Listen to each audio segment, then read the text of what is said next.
as you know, I used to collect debts. And one of them lads I've just been talking about, the wreck crew, he come one night, and he'd come this night, the ones I've just been talking about before, at Berlin's. He came again at Berlin's, and he came in, and I seen him anyway. I found out who he was. He was one of the ones who was with the boxer winner in the fight at the Eclipse.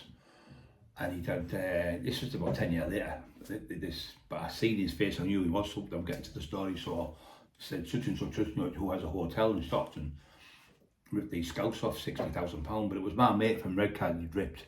He got the stuff, give it to him, and he dragged them up for £60,000 of the coke. So I said, well, I'll put 20 grand on for my wage. He said, no, he said, we'll just go after it and you can get it back. So anyway, I said, no, what we'll do is we're all, the lads in Redcar, the Scouts lads and myself, I still put 20 grand on.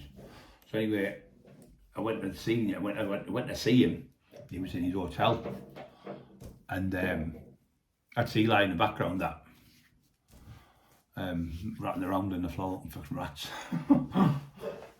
So the lad in the hotel, he was in his garden. Went, hey yo, shouted his name. And he seen me, Randy jumped, he had a red van, not like them post office van, like Postman Pat. He had one of them like a post office van. And I was in a Saab convertible, so I chased him.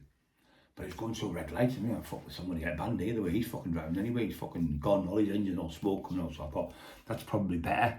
Because he seen me, I got out of the car, and I was walking down his hotel, I went, hey yo, and he ran and he jumped in the car. By the time I got back to Mark, he was a lot faster than me, he was only about 17 stone.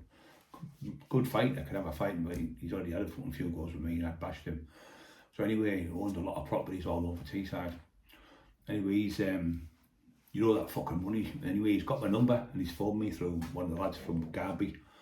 Phoned me, he said, look, I'll sort it out. He said, I do all the money. He said, it's just that I got raided and it's been took up me by the police. It was a lot of fucking shite. So anyway, he gave me the money.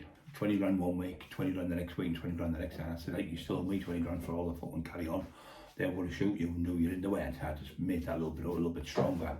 So I got 80 grand off him over 4 weeks. But the fucker was a billionaire anyway, he's a millionaire still. And I did the debt, and the Scousers were happy, the other lad was happy. So they got 40 grand the Scousers, and I got 20 and my mate got 20. So they lost 20 the Scousers, but they made 40 grand back. Whether they lost 60, if you know what I mean. So, but they were happy that we got a wage as well. So yeah, that was because usually I charge 50%. I used to say to people, like me and Teddy used to do debts. Well, what's the debt for? He owes me money for a car. How much is the car worth? 10 grand. And how much would you charge me? I'll say, well, 50%. 5 grand to get a car. I said, well, 50% of something is better than 50% of nothing. Or they'll say like, well, that's a lot of money. I said, we'll try and get it back yourself. You've been to the police, can't get you, you've been to the courts, you've gone through the county courts, you've had all these different bailiffs trying to get you, can't get it. I'll get your car back for you, but it's 50%. Half a loaf of bread is better than no loaf of bread.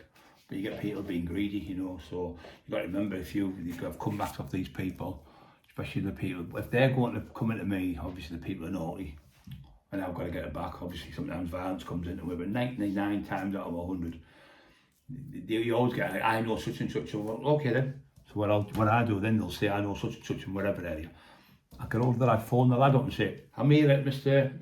Smith's address. Is that you, Mr. Jones? I've just put this lad on because he said he's going to have you're going to have a fight with me and you're going to stop me taking the money off him. I never said, no, Brian. I said, yeah, can you just tell him? So I put him on the phone to him.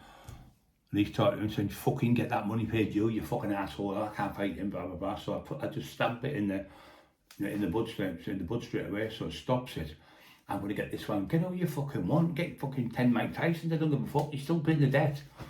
So, and that's what I used to say to them. So if they threatened me with someone, I'd find out where the lads lived, go to his house and get the lad to phone him, or I'd get the lad there and then, phone the lad there and then, if I knew his number. Quite a few times they'd use people's names, but I knew them, I'd have the number on my phone, or I'd just go around the house and see them, and that was better for me doing that, because the one that threatened me with, their tough guy, can't fight me.